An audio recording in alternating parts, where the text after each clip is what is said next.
हाय hello everyone. So Kalyan jewellers पे आज हम डिस्कशन करेंगे, कौन कौन एनालिसिस करेंगे इस कंपनी का। पिछले 2-3 साल में ज्वेलरी सेक्टर के अंदर one of the most consistent player रहा है ये। क्वार्टर आफ्टर क्वार्टर 20, 25, 30% की ग्रोथ कंपनी ने रिपोर्ट करी है। पूरा FY24 काफी सॉलिड गया है कंपनी के लिए, लगातार मार्केट शेयर गेन करते जा रहे हैं ये। एंड अब हमको यहाँ से यही देखना है कि FY25 के लिए मैनेजमेंट का क्या ओवरऑल आउटलुक है, क्या गाइडेंस है, एंड क्या इस बिजनेस से हम एक्सपेक्ट कर सकते हैं नियर टर्म में।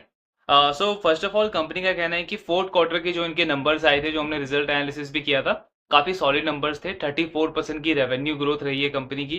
देन प्रॉफिट बिफोर टैक्स जो है, वो कंपनी का लास्ट ईयर जो फोर्थ क्वार्टर था उसमें एक एक्सेप्शनल आइटम था। कंपनी ने एक एसेट जो है वो सेल किया था, बट अगर आप उसको एक्सक्लूड भी कर देंगे तब भी कंपनी का जो प्रॉफिट बिफोर टैक्स का ग्रोथ है वो 44% रहता है YOY बेसिस पे। तो यहाँ से हमको क्या समझ आता है कि कल्याण को ऑपरेटिंग लेवरेज भी काफी अच्छे से मिल रहा है।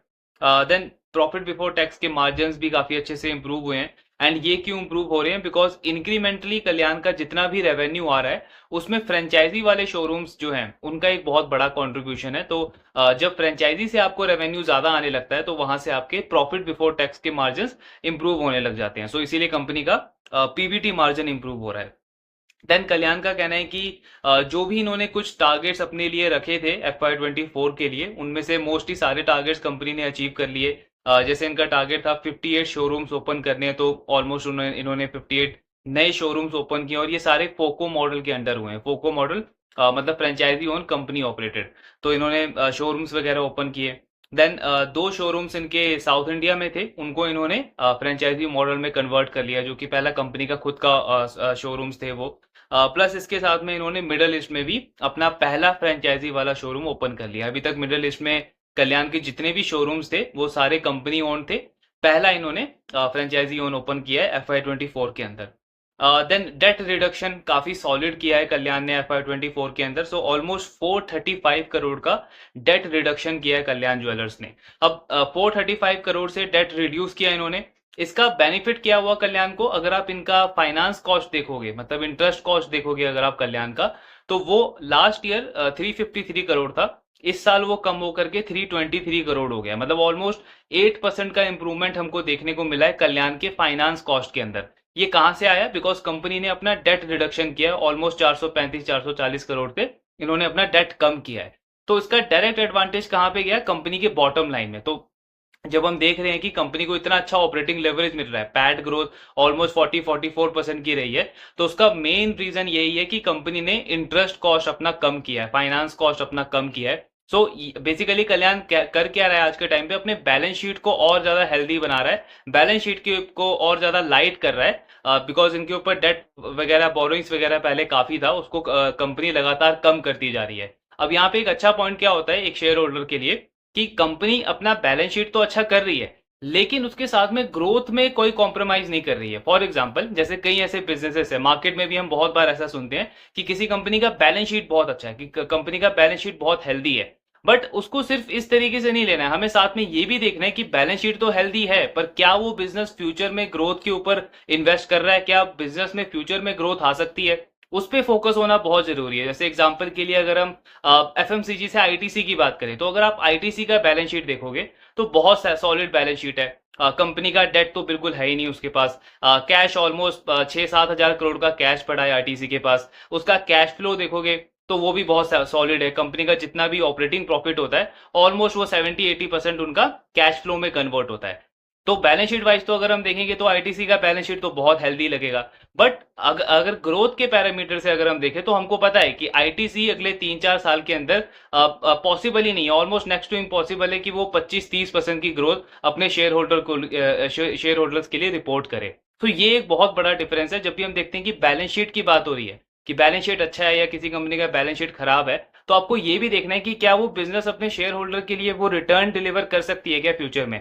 सिर्फ अगर फॉर एग्जांपल अगर कल्याण का यहाँ पे केस लें, तो कल्याण सिर्फ बैलेंस शीट अच्छी कर रहा होता लेकिन बिजनेस में कोई ग्रोथ ही नहीं होती, तो ऑब्वियसली एज ए इन्वेस्टर मेरा कोई इंटरेस्ट बनता नहीं ऐसे बिजनेस में या ऐसे स्टॉक के अंदर। बिकॉज आप बैलेंस शीट अपना अच्छा कर रहे हो, बिजनेस की ग्रोथ पे आपका फोकस नहीं है, तो उसका मतलब क्या है कि बिना डेट लिए या फिर बिना एक्सटर्नल बोरोइंग के आपके बिजनेस में वो कैपेबिलिटी नहीं है कि आप एक सॉलिड ग्रोथ रिपोर्ट करो, एक सॉलिड ग्रोथ दो अपने शेयर होल्डर्स के लिए। तो दोनों चीजों सारी चीजों को कनेक्ट करके देखना बहुत ज्यादा इंपॉर्टेंट है यहाँ पे। हम सिर्फ ये नहीं बोल सकते कि कंपनी का डेट कम है तो कंपनी अच्छी है, या डेट ज्यादा है तो कंपनी खराब है। डेट आपका ज्यादा है, लेकिन अगर आप उसको अच्छे से मैनेज कर रहे हो, अगर आप ग्रोथ डिलीवर कर रहे हो, तो डेफिनेटली फ्यूचर में चल के आपका डेट कम हो जाएगा, वर्किंग कैपिटल साइकिल आपका इंप्रूव हो जाएगा, कैश फ्लो आपका इंप्रूव हो जाएगा। लेकिन आपका डेट बहुत कम है, डेट है ही नहीं, आपका कैश फ्लो बहुत अच्छा है पर बिजनेस में ग्रोथ ही नहीं है, तो उसको करना क्या है? मतलब शेयर होल्डर के लिए तो कोई मतलब है नहीं, उससे बेटर तो मैं एफडी में अपना पैसा डाल दूं। तो हमको ये सारी चीजों पे एक साथ फोकस करना है, सिर्फ ये नहीं देखना है कि बैलेंस शीट अच्छा है या कैश फ्लो पॉजिटिव है। तो कल्याण का ये जो नंबर है ना, ये इसीलिए इतना ज्यादा अच्छा लगता है बिकॉज कंपनी ग्रोथ के साथ में अपने बैलेंस शीट को और ज्यादा इंप्रूव कर रही है, डेट को कम कर रही है, और ओवरऑल नंबर्स और ओवरऑल परफॉर्मेंस कल्याण की बहुत ज्यादा अच्छी लग रही है इसी वजह से। देन इन्होंने डिविडेंड वगैरह भी रेकमेंड किया है, टोटल 120 करोड़ का डिविडेंड इन्होंने अनाउंस किया है। तो अगर आप ये लास्ट ईयर से कंपेयर करोगे FY23 से, तो ऑलमोस्ट डबल कर दिया है कंपनी ने अपने डिविडेंड को। फिर इनका जो ये ई कॉमर्स वाला जो बिजनेस है कैंडेर करके, ये पहले तो कंपनी सिर्फ ई कॉमर्स ऑनलाइन के ऊपर ही इसको एक्सपैंड कर रही थी, बट लास्ट ईयर कल्याण ने डिसाइड किया है कि इसका ये फिजिकल शोरूम्स भी ओपन करेंगे। तो लास्ट ईयर के आसपास इन्होंने करीब 11 स्टोर्स ओपन किए हैं। अब कंपनी का जो एक्सपेंशन का प्लान है, जो इन्होंने लास्ट क्वार्टर के कॉन कॉल में भी दिया था, तो उस गाइडेंस को ऑलमोस्ट इन्होंने मेंटेन किया है। कल्याण का कहना है कि FY25 के अंदर टोटल 130 शोरूम्स हम ओपन करेंगे इंडिया के अंदर, जिसमें से 80 शोरूम जो है वो कल्याण के होंगे, और 50 शोरूम जो है वो इनके ये जो कैंडीर है इसके शोरूम्स होंगे। प्लस इसके अलावा मिडिल ईस्ट में कंपनी 6 शोरूम्स ओपन करने वाली है, एंड इसके साथ में कल्याण इस साल यूएस के अंदर भी एंटर करने वाला है, तो यूएस में उनका पहला शोरूम ओपन हो जाएगा इसी फाइनेंशियल ईयर के अंदर। देन आगे का भी गाइडेंस है कंपनी का कि जो इनके पास फ्री कैश अभी अवेलेबल है, तो उस कैश को कंपनी यूज करेगी अपने डेट को और ज्यादा कम करने के लिए। तो अगेन एक बहुत अच्छी ट्रेजेक्ट्री में ओवरऑल कंपनी मूव कर रही है।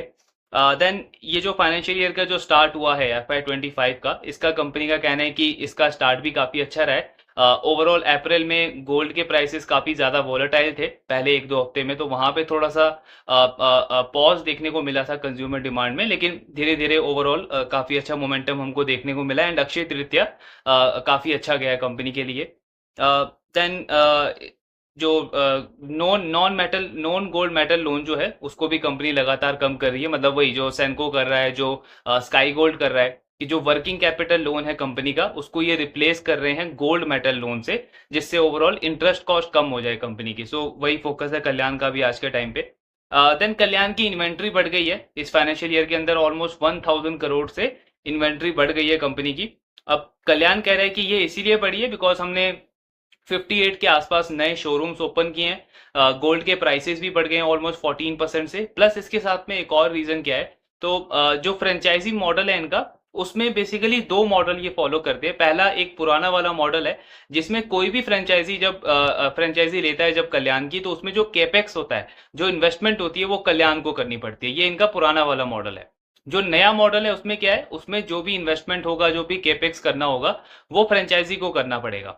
तो ये नया वाला मॉडल है। कल्याण क्या कह रहा है कि हमने जो लास्ट ईयर जो शोरूम्स वगैरह ओपन किए हैं, उसमें मोस्टली हमको खुद को इन्वेस्ट करना पड़ा है, इन्वेंट्री वगैरह पे भी हमारी खुद की इन्वेस्टमेंट रही है, तो क्योंकि वो पुराने वाले मॉडल के अंदर आया है, तो इसीलिए हमारा इन्वेंट्री इसकी वजह से भी बढ़ गया है। प्लस साथ में अगर कल्याण का आप सेम स्टोर सेल्स ग्रोथ भी देखोगे, तो वो भी लगभग 12-13% रहा है। तो कल्याण कह रहा है कि इस लेवल का ग्रोथ मेंटेन करने के लिए भी हमें इन्वेंट्री पे इन्वेस्ट करना पड़ा है। तो ये मेन रीजन है जिसकी वजह से हमारा इन्वेंट्री बढ़ गया है। बट इसमें कोई प्रॉब्लम नहीं है बिकॉज सेल्स तो हम कल्याण का देख ही रहे हैं कि हर एक क्वार्टर में 25-30-40% से कंपनी अपने अपने सेल्स को ग्रो करती जा रही है। तो अगर ये इन्वेंट्री बढ़ा भी है, तो कंपनी भी वही कह रही है कि ये आने वाले टाइम में बहुत अच्छे से कंज्यूम हो जाएगा। इसके बाद कंपनी का कहना है कि इस साल का मतलब कैसा कैपेक्स रहेगा उनका, तो जो 80 शोरूम्स ही ओपन करने वाले हैं कल्याण के, उसमें से 50 शोरूम जो हैं वो नए फ्रेंचाइजी मॉडल के अंदर होगा, मतलब जिसमें फ्रेंचाइजी को खुद इन्वेस्ट करना पड़ेगा अपने शोरूम के ऊपर। लेकिन जो बाकी के 30 शोरूम्स हैं उसमें कल्याण को इन्वेस्ट करना पड़ेगा। तो पर स्टोर का जो केपेक्स लगता है कल्याण को, वो लगभग 3 से 3.5 करोड़ के आसपास रखता है। तो 30 करोड़ को अगर आप इंटू कर दोगे, तो लगभग 100 करोड़ का एक तो वहां पे केपेक्स लगेगा कल्याण का। देन इसके अलावा एसेट मेंटेनेंस के ऊपर भी 100 से 150 करोड़ का इन्वेस्टमेंट करना पड़ता है कल्याण को। तो नेट नेट बेसिस पे कल्याण कह रहा है कि 250 करोड़ के आसपास हमें पूरा केपेक्स करना पड़ेगा FY25 के अंदर।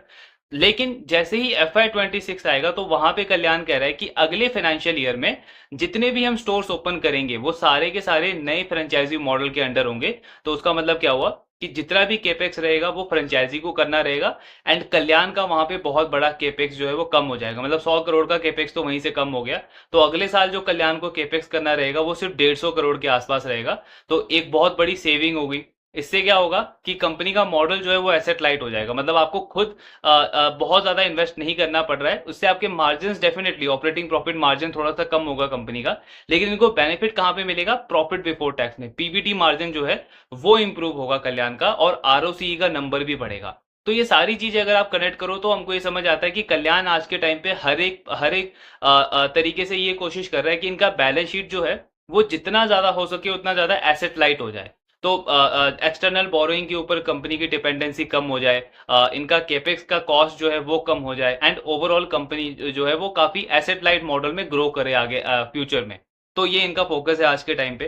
देन अगले साल का भी डेट रिडक्शन का टारगेट दिया इन्होंने। तो FY25 में कंपनी का टारगेट है कि 350 से 400 करोड़ से ये अपना जो डेट है वो कम करेंगे। मतलब लास्ट ईयर भी इन्होंने लगभग 435 करोड़ से अपने डेट को कम किया है। इस साल का भी गाइडेंस इन्होंने 350 से 400 करोड़ का दिया है, और इसके साथ में वही जो वर्किंग कैपिटल का लोन है उसको कन्वर्ट करना है इनको गोल्ड मेटल लोन के अंदर। तो डेट रिडक्शन का टारगेट काफी सॉलिड दिया है कंपनी ने। अगेन इस फाइनेंशियल ईयर की जो स्टार्ट हुई है कंपनी कह रही कि अच्छा रहा है वो। अप्रैल का जो फर्स्ट एक से 2 वीक जो था वहां पे थोड़ा सा स्लोनेस देखने को मिला था, बिकॉज गोल्ड के प्राइसेस काफी ज्यादा वॉलेटाइल हो रहे थे, काफी तेजी से बढ़े थे। तो कंपनी कह रही कि यहाँ पे अगर आप FY25 का अप्रैल को कंपेयर करोगे FY24 के अप्रैल से तो ऑब्वियसली वो एप्पल टू एप्पल कंपैरिजन नहीं होगा। बिकॉज एक तो लास्ट ईयर जो गोल्ड के प्राइसेस थे वो इतनी तेजी से नहीं बढ़े थे जितने कि इस साल बढ़े हैं। दूसरा पॉइंट ये है कि जो अक्षय तृतीया है वो लास्ट ईयर अप्रैल में थी, इस साल मई में थी। प्लस लास्ट ईयर 2 दिन अक्षय तृतीया सेलिब्रेट किया गया था, तो उसका भी एक बड़ा इम्पैक्ट था। तो कंपनी कह रही है कि ये सारे रीजन है जिसकी वजह से हम एप्पल टू एप्पल कंपेयर नहीं कर सकते, लेकिन ओवरऑल बेसिस पे मतलब ये जो कॉन कॉल हुआ था तो बेसिकली 40 डेज के आसपास हुआ था नया फाइनेंशियल ईयर स्टार्ट हुए। तो कंपनी कह रही कि अभी तक का जो 40-45 डेज का जो ब्यूरो है उसमें हम ये कह सकते हैं कि ग्राउंड लेवल पे डिमांड मोमेंटम जो है वो कंटिन्यूड है, एंड काफी पॉजिटिव सिनेरियो लग रहा है हमें कंज्यूमर्स की तरफ से। स्पेशली जो वेडिंग वगैरह का जो सीजन गया है वो भी काफी अच्छा गया है, और अक्षय तृतीया तो अगेन काफी अच्छा गया है कंपनी के लिए। इनफैक्ट कल्याण ने अभी 1-2 दिन पहले ही अपना फर्स्ट क्वार्टर के बिजनेस अपडेट भी रिलीज किया है, तो वो भी काफी अच्छे आए हैं। 25-30% की ग्रोथ कंपनी ने रिपोर्ट करी है वहां पे भी। तो इससे हमको क्या समझ आता है कि कंपनी का जो ग्रोथ मोमेंटम है उसको कल्याण काफी सक्सेसफुली कंटिन्यू रख पा रहा है। देन आगे का लिए कंपनी का कहना है कि कंपटीशन वाइज मतलब कंपटीशन तो है हमारी इंडस्ट्री में, हमेशा से है। अब कभी भी अगर कंपटीशन कॉम्पिटिटर के पास में इन्वेंट्री बेटर होती है तो हमें कंपटीशन लगता है। अगर कॉम्पिटिटर मार्केटिंग पे थोड़ा सा ज्यादा इन्वेस्ट कर दे तो वहां पे भी थोड़ा सा कंपटीशन बढ़ जाता है। सो कल्याण कह रहा है कि जब से हमारा बिजनेस स्टार्ट हुआ है कंपटीशन हमेशा से रहा है, लेकिन क्या कंपटीशन की वजह से प्राइसिंग पे कोई बहुत बड़ा इंपैक्ट पड़ा है? तो कल्याण कह रहा है नहीं, पिछले जो 4-5 क्वार्टर हमारे गए हैं उसमें प्राइसिंग बिल्कुल स्टेबल है। कंपटीशन इंटेंसिटी जरूर है, लेकिन ऐसा नहीं है कि हमें कंपटीशन की वजह से हमारे प्राइसिंग कम करनी पड़ी हो। तो इसका मतलब क्या है कि जो कॉम्पिटिटर इंटेंसिटी आ रही है कल्याण को, कल्याण उसको अच्छे से मैनेज कर पा रहा है। इनके मार्जिन पे या इनके प्राइसिंग पे उसकी वजह से कोई इंपैक्ट नहीं पड़ रहा। प्लस दूसरा पॉइंट क्या है, कल्याण कह रहा है कि हमारा जो बिजनेस है वो वैसे ही काफी हाइपर लोकल बिजनेस है। जहां जहां पे हमारी प्रेजेंस है वहां पे बहुत सारे अनऑर्गेनाइज प्लेयर्स हैं, लोकल प्लेयर्स हैं, प्लस उसके साथ में ऑर्गेनाइज प्लेयर्स हैं। तो ये हमेशा से रहा है, तो उसका कोई बहुत बड़ा इंपैक्ट पड़ नहीं रहा है। इसके साथ में कल्याण एक और चीज क्या करता है कि इनकी जहां पे भी शोरूम होता है इनका, उस शोरूम में 30-40% जो इनकी इन्वेंट्री होती है वो लोकल रीजन के अकॉर्डिंग होती है। फॉर एग्जाम्पल अगर कल्याण का केरल में अगर कोई स्टोर है तो वहां पे वहां के लोकल कल्चर के अकॉर्डिंग 30-40% इन्वेंट्री रहेगा। देन अगर दिल्ली में कोई शोरूम है तो यहाँ पे यहाँ के लोकल कल्चर, यहाँ की जो लोगों की प्रेफरेंस है उसके अकॉर्डिंग 30-40% का इन्वेंट्री रहता है। तो कल्याण कह रहा है कि ये एक बहुत बड़ी चीज है जिससे हम जो लोकल जो प्लेयर है वहां का उसको हम आउट परफॉर्म कर पाते हैं, और इसकी वजह से हमें प्राइसिंग पे कोई बहुत बड़ा इंपैक्ट देखने को नहीं मिला है। देन कंपनी कह रही है कि डेट रिडक्शन का तो वही सेम टारगेट दिया है इन्होंने। फ्रेंचाइजी रेवेन्यू कंपनी का आज के टाइम पे 20% है। पूरे FY24 में 20% जो रेवेन्यू है कंपनी का वो फ्रेंचाइजी वाले शोरूम से आया है। सिर्फ अगर हम पर्टिकुलर फोर्थ क्वार्टर की बात करें तो ऑलमोस्ट 25% रेवेन्यू कंपनी का अपने फ्रेंचाइजी वाले शोरूम से आया है। इसके बाद आगे का एक्सपेंशन प्लान कंपनी कह रहा है कि हमारा टारगेट है, मतलब FY25 में तो वैसे कंपनी काफी सॉलिड एक्सपेंशन कर रही है, लेकिन इसके इसके आगे का कंपनी ने टारगेट दिया है कि हम 20% से हर साल इंडिया के अंदर अपना अपना प्रेजेंस एक्सपैंड करते रहेंगे। मतलब 20% से स्टोर एक्सपेंशन चलता रहेगा कंपनी का। जो मिडल ईस्ट का बिजनेस है कल्याण का, कल्याण कह रहा है कि वहां पे हमारा दो टारगेट है, दो मेन ऑब्जेक्टिव है आज के टाइम पे। पहला ऑब्जेक्टिव तो ये है कि मिडल ईस्ट में हर साल हमें 6 से 7 नए स्टोर ओपन करने हैं। दूसरा ऑब्जेक्टिव ये है कि वहां पे जितने भी स्टोर्स हैं उनको हमें फ्रेंचाइजी वाले मॉडल में कन्वर्ट करना है। मतलब आज वैसे इनकी मिडल ईस्ट में 36 शोरूम्स हैं, 36 में सिर्फ एक ऐसा शोरूम है जो फ्रेंचाइजी वाला है, बाकी सारे के सारे कंपनी ओन्ड है। तो कल्याण क्या कह रहा है कि उन बाकी के मॉडल को भी हम फ्रेंचाइजी वाले में कन्वर्ट करेंगे। अगेन उससे बड़ा एडवांटेज क्या होगा कि कल्याण का जो इन्वेस्टमेंट कॉस्ट है वो कम हो जाएगा, कैपेक्स कम हो जाएगा। मॉडल फिर से वही एसेट लाइट मॉडल बनने की तरफ इनका फोकस है पूरा।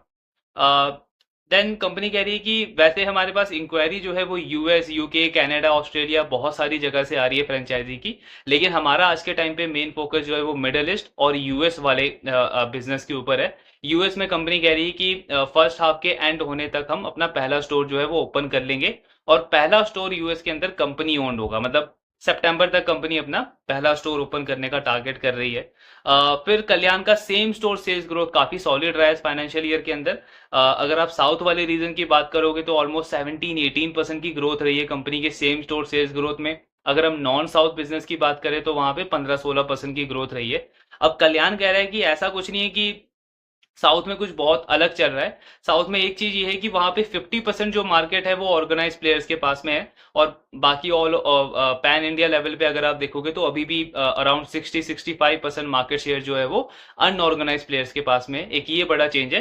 लेकिन कल्याण कह रहा है इसके अलावा जो मेन रीजन है जो ग्रोथ का वो अक्रॉस इंडिया है। मतलब अगर आप पूरे पैन लेवल पे भी देखोगे तो भी ग्रोथ काफी अच्छी आ रही है। 15-16% की सेम स्टोर सेल्स ग्रोथ है हमारे नॉन साउथ रीजन के अंदर भी। इसका मेन रीजन एक तो ये होता है कि कोविड के बाद हमने जो 2-3 साल का टाइम गया है उसमें काफी सारे नए कस्टमर्स को एक्वायर किया है, और वो नए कस्टमर जो हैं पिछले 2-3 साल से लगातार रिपीट कर रहे हैं हमारे शोरूम्स के ऊपर, तो वहां से एक बड़ी ग्रोथ आ रही है।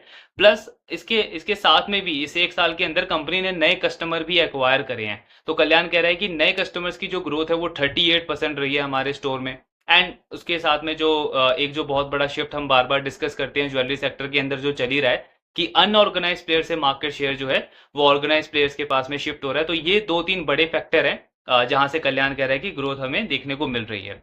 एक पॉइंट है, कल्याण कह रहा है कि एक ऐसी पॉइंट है जहां पे हमें थोड़ा सा कंपटीशन की वजह से थोड़ा सा इन्वेस्ट करना पड़ रहा है, एंड वो है एडवर्टाइजिंग एंड मार्केटिंग। तो कल्याण कह रहा है कि जहां जहां पे हमारी प्रेजेंस है वहां पे आज के टाइम पे एक्चुअली चाहे लोकल प्लेयर हो, अनऑर्गेनाइज प्लेयर हो, या पैन इंडिया लेवल का जो कोई ऑर्गेनाइज प्लेयर है, वो क्या कर रहे हैं कि अपने मार्केटिंग के ऊपर लगातार इन्वेस्ट कर रहे हैं, और इसकी वजह से कल्याण को भी अपना मार्केटिंग पे, एडवर्टीजमेंट पे लगातार स्पेंड करना पड़ रहा है। और कल्याण का कहना है कि पिछले कुछ क्वार्टर में हमारा एडवर्टीजमेंट कॉस्ट जो है वो बढ़ गया है। बिकॉज कल्याण ये कह रहा है कि अगर हम आज के टाइम पे इस पे इन्वेस्ट नहीं करेंगे और हमारा कॉम्पिटिटर करता रहा है लगातार, तो उससे होगा क्या कि कॉम्पिटिटर का ब्रांड स्ट्रांग हो जाएगा, हमारा ब्रांड थोड़ा सा वीक होना स्टार्ट हो जाएगा, एंड वहां पे चांस ये है कि हम मार्केट शेयर लूज कर सकते हैं।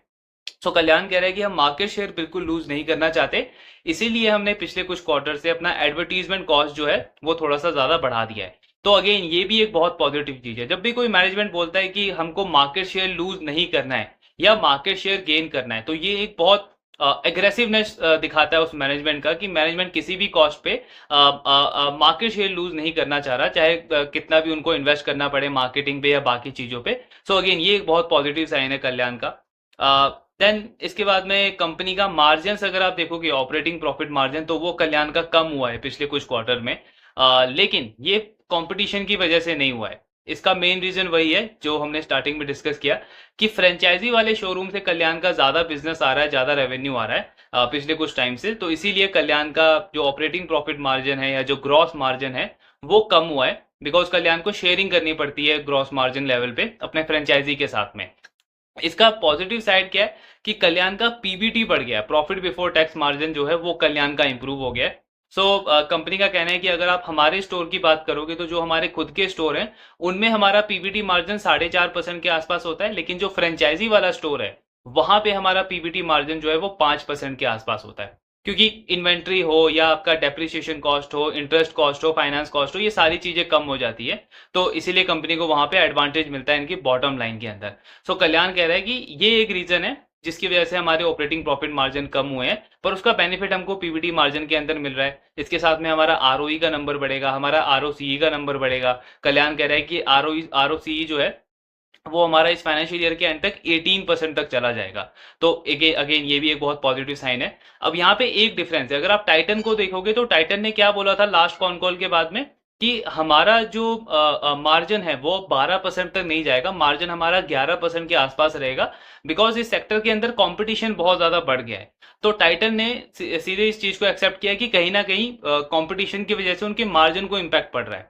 वीजा वीज कल्याण क्या कह रहा है कि हमारे मार्जिन को कोई इंपैक्ट नहीं पड़ रहा कंपटीशन की वजह से, मार्जिन हमारा इसीलिए कम हो रहा है बिकॉज हमारा जो इंक्रीमेंटल रेवेन्यू आ रहा है वो हमारे फ्रेंचाइजी वाले शोरूम से आ रहा है। तो दोनों की कमेंट्री में डिफरेंस है। इससे एक चीज और हम समझ सकते हैं कि ये भी पॉसिबल है कि टाइटन अनऑर्गेनाइज प्लेयर्स के साथ में जो ऑर्गेनाइज प्लेयर्स हैं जैसे कल्याण है, सेनको है, मालाबार है, जो अनलिस्टेड स्पेस में है, वहां से भी टाइटन को एक सॉलिड कंपटीशन मिल रहा है, जिसकी वजह से उनके मार्जिन थोड़े से कम हो रहे हैं। मतलब कंपनी ने गाइडेंस नहीं दिया कि उनका मार्जिन और बढ़ेगा, कंपनी ने सीधे बोला कि मार्जिन में हमें थोड़ा सा पुश बैक लेना पड़ेगा। सो ये भी एक पॉजिटिव चीज है कि कल्याण यहाँ पे मार्केट शेयर गेन करता जा रहा है लगातार, और अच्छा ब्रांड स्टैब्लिश कर रहा है ये पिछले कुछ टाइम से।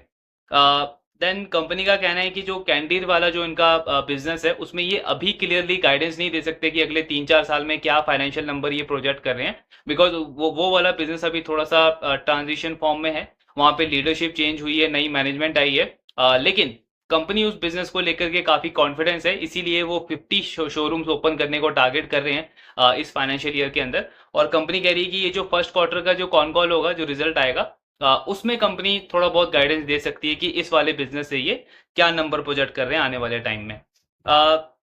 देन कंपनी का कहना है कि गोल्ड प्राइसेस बढ़ने से या कम होने से, या जो भी वॉलेटाइल होता है गोल्ड के प्राइसेस में, उसमें एक चीज पे इंपैक्ट होता है। सो फॉर एग्जांपल अगर गोल्ड के प्राइसेस एकदम से बहुत बढ़ गए हैं तो कल्याण कह रहा है कि हमें इंपैक्ट ये होता है कि जो रेवेन्यू हमें इस क्वार्टर में आना है वो शिफ्ट होकर के अगले क्वार्टर में चला जाता है, मतलब वो शिफ्ट हो जाता है, वो डिले हो जाता है एक क्वार्टर से। कल्याण कह रहा है कि ऐसा कभी भी नहीं होता कि गोल्ड के प्राइसेस बढ़ गए हैं तो डिमांड बिल्कुल ही खत्म हो गई है। तो कल्याण कह रहा है कि ये एक ऐसा मिसकंसेप्शन है इंडस्ट्री में कि गोल्ड के प्राइसेस बढ़ने से ज्वेलरी कंपनी की डिमांड बिल्कुल खत्म हो जाती है। डिमांड खत्म नहीं होती है, डिमांड शिफ्ट हो जाती है, तो फर्स्ट क्वार्टर से सेकंड क्वार्टर में चला जाता है डिमांड। प्लस कल्याण कह रहा है कि इसमें भी जो वेडिंग वाली कैटेगरी है, जो वेडिंग वाला बिजनेस है हमारा, उसमें तो डिले भी नहीं होता, मतलब उसमें तो पोस्टपोन भी नहीं होता, बिकॉज वो एक ऐसी चीज है कि अगर कस्टमर को बाय करना है तो उनको परचेज करना ही पड़ेगा, इररिस्पेक्टिव की प्राइस कितना भी चल रहा है गोल्ड का, बिकॉज वो एक एक ओकेशन ऐसा होता है। तो वहां पे कल्याण क्या कह रहा है कि एक एक इम्पैक्ट ये होता है कि अगर गोल्ड के प्राइसेस बढ़ गए हैं तो वॉल्यूम में थोड़ा बहुत इम्पैक्ट देखने को मिलता है कि वॉल्यूम थोड़ा सा कम हो गया है। कस्टमर ने अगर पहले ज्यादा वॉल्यूम परचेज करना था तो वो थोड़ा कम वॉल्यूम परचेज करेगा, और अगर गोल्ड के प्राइसेस कम हो गए हैं तो कस्टमर वॉल्यूम थोड़ा सा ज्यादा परचेज कर लेगा। लेकिन रेवेन्यू टर्म में कल्याण कह रहा है कि कोई बहुत ज्यादा नेगेटिव इंपैक्ट नहीं पड़ता है गोल्ड के प्राइसेस बढ़ने से, तो ये भी एक अच्छी चीज है। एंड इसीलिए कंपनी कह रहा है कि डिमांड वाइज हमको कोई प्रॉब्लम नहीं लग रही है, अभी भी डिमांड मोमेंटम काफी स्ट्रांग है। और वो तो हम इनके फर्स्ट क्वार्टर के बिजनेस अपडेट से भी देख सकते हैं कि फिर से कंपनी ने 27-28% की ग्रोथ रिपोर्ट करी है। देन एडवर्टीजमेंट कॉस्ट पे कंपनी का कहना है कि आज के टाइम पे हमारा एडवर्टीजमेंट कॉस्ट जो है वो 1.9% है टोटल रेवेन्यू का। लास्ट ईयर ये 2.1% था। तो अब आप ऐसे देखोगे तो परसेंटेज टर्म में आपको कम दिखेगा, लेकिन कल्याण ने इस कॉस्ट को बढ़ाया है, तो एब्सोल्यूट नंबर में इनका जो एडवर्टीजमेंट कॉस्ट है वो पिछले कुछ टाइम में लगातार इंक्रीज हुआ है। देन कंपनी का कहना है कि पीबीटी मार्जिन का गाइडेंस हमारा आगे के लिए वही है, 5% के आसपास का पीबीटी मार्जिन हम एक्सपेक्ट कर रहे हैं। आज ये कम है, 4.7-4.8% के आसपास है, लेकिन क्योंकि इंक्रीमेंटल हमारे जितने भी शोरूम्स ओपन हो रहे हैं वो फ्रेंचाइजी मॉडल के अंडर ही हो रहे हैं, प्लस हम डेट भी कम करने वाले हैं, तो धीरे धीरे हमारा पीबीटी मार्जिन जो है वो 5% के आसपास रहेगा। लेकिन यहाँ पे अगर आप देखो लॉजिकली तो बहुत सारे फैक्टर्स हैं जिसकी वजह से कल्याण का पीबीटी मार्जिन 5% भी क्रॉस कर सकता है। तो पहला तो वही जो कंपनी जितने भी शोरूम ओपन कर रही है वो फ्रेंचाइजी मॉडल के अंदर कर रही है और फ्रेंचाइजी वाले मॉडल में कंपनी का ऑलरेडी पीबीटी मार्जिन 5% है। इसके साथ में जो उनके मिडल ईस्ट में जो शोरूम है 35-36 शोरूम है, उनको भी कंपनी कन्वर्ट करेगी फ्रेंचाइजी वाले मॉडल में, तो वहां से भी इंक्रीमेंटल मार्जिन एक्सपेंशन आएगा। प्लस डेट रिडक्शन के ऊपर लगातार एग्रेसिव फोकस है कल्याण का, तो इस साल लगभग ये 400 करोड़ से अपना डेट रिड्यूस कर रहे हैं। देन अगले साल का भी कंपनी ने बोला है कि 400 से 500 करोड़ का हम डेट रिडक्शन करेंगे, तो डेट रिडक्शन पे लगातार फोकस है। देन जो वर्किंग कैपिटल का लोन है उसको कल्याण कन्वर्ट कर रहा है गोल्ड मेटल लोन में, तो वहां पे भी फाइनेंस कॉस्ट बचेगा। तो ये सारे फैक्टर जो हैं ये क्या बेसिकली साइन दे रहे हैं कि कल्याण का पैट मार्जिन जो है या पीबीटी मार्जिन जो है वो आने वाले टाइम में 5% भी क्रॉस कर सकता है। ऑल्दो कल्याण कह रहा है कि ये फैक्टर्स हैं, ये फैक्टर वर्क करेंगे डेफिनेटली, लेकिन हम गाइडेंस ये नहीं दे सकते आज के टाइम पे कि हमारा पीबीटी मार्जिन 5% क्रॉस करेगा। तो इन अ वे आप बोल सकते हो कि कल्याण थोड़ा सा कंजर्वेटिव गाइडेंस दे रहा है अपने मार्जिन में, लेकिन पीबीटी मार्जिन अगर कंपनी का 5% या उससे ज्यादा रहता है तो बहुत हाई चांसेस है कि कल्याण को ऑपरेटिंग लेवरेज जो है वो आने वाले टाइम में मिलता रहेगा। देन कंपनी का कहना है एक और ये पॉइंट है कि डेप्रिसिएशन कॉस्ट भी कंपनी की कम हो जाएगी, बिकॉज इस साल तो वैसे ये 30 स्टोर खुद इनका इन्वेंट्री का कॉस्ट रहेगा, लेकिन अगले साल से जितने भी फ्रेंचाइजी के शोरूम होंगे उसमें फ्रेंचाइजी को खुद से इन्वेंट्री डालनी पड़ेगी, खुद से पूरा कैपेक्स रहेगा, तो कंपनी का इन्वेंट्री कॉस्ट भी बचेगा, मतलब इनका डेप्रिसिएशन कॉस्ट भी कम हो जाएगा कंपेयर टू रेवेन्यू। तो रेवेन्यू ग्रोथ आती रहेगी, कंपनी का मॉडल चेंज होता जाएगा, एसेट लाइट में डेट रिड्यूस होता जाएगा, तो अगेन वही हाई चांस है कि कंपनी का पीबीटी मार्जिन भी और ज्यादा इंप्रूव हो सकता है आने वाले टाइम में। सो ये ओवरऑल कॉन एनालिसिस था कल्याण ज्वेलर्स के ऊपर। रिजल्ट तो काफी अच्छे रिपोर्ट किए हैं कंपनी ने, एंड ये कॉन देख के भी हमको समझ आता है कि एक बहुत सॉलिड डायरेक्शन में ये बिजनेस आगे मूव कर रहा है। एंड आई नो, मतलब जब मैंने इस बिजनेस को ट्रैक करना स्टार्ट किया था तो ऑलमोस्ट 150 रुपए के आसपास ये स्टॉक ट्रेड करता था। कंपनी की ग्रोथ उस टाइम पे भी 20-25% पे कंसिस्टेंट थी, एंड वहां से लगातार एक बहुत अच्छी रैली देखने को मिली हमको स्टॉक में, ऑलमोस्ट 300 के लेवल तक स्टॉक आया। देन अगेन सेम क्वेश्चन आया था बहुत सारे लोगों का कि क्या 300 के बाद भी ये स्टॉक और भागेगा, तो अगेन आंसर उसका वही था कि अगर ये बिजनेस परफॉर्मेंस सस्टेन रहता है तो डेफिनेटली स्टॉक भी परफॉर्म करेगा।